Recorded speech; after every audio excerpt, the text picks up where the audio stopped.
राज्यर सड़क सुरक्षा और विकास क्षेत्र में आज एक ऐतिहासिक दिन।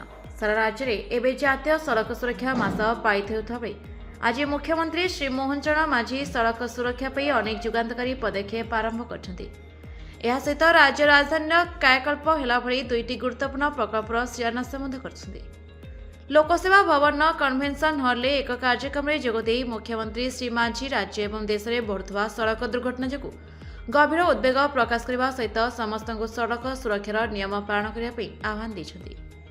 मुख्यमंत्री कहते सड़क सुरक्षा राज्य सरकार 4टी ई पालन करने गुरुत्व देते।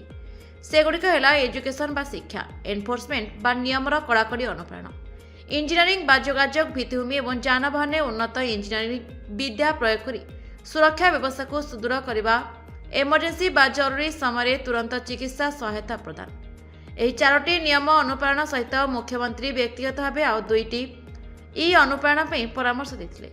यह एनवायरनमेंट एवं इभालुएसन, जानवाहन प्रदूषण नियम को सठिक भाव पालन करने सहित सड़क सुरक्षार जो नियमगुड़िक अच्छी तार फलाफल संपर्क में उपयुक्त मूल्यांकन करने मुख्यमंत्री परामर्श देते।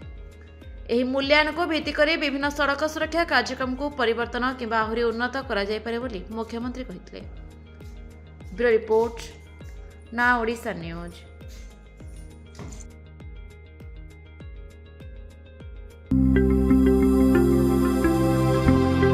लेटेस्ट न्यूज अपडेट पाई www.naodisha.com को लॉगिन करंतु।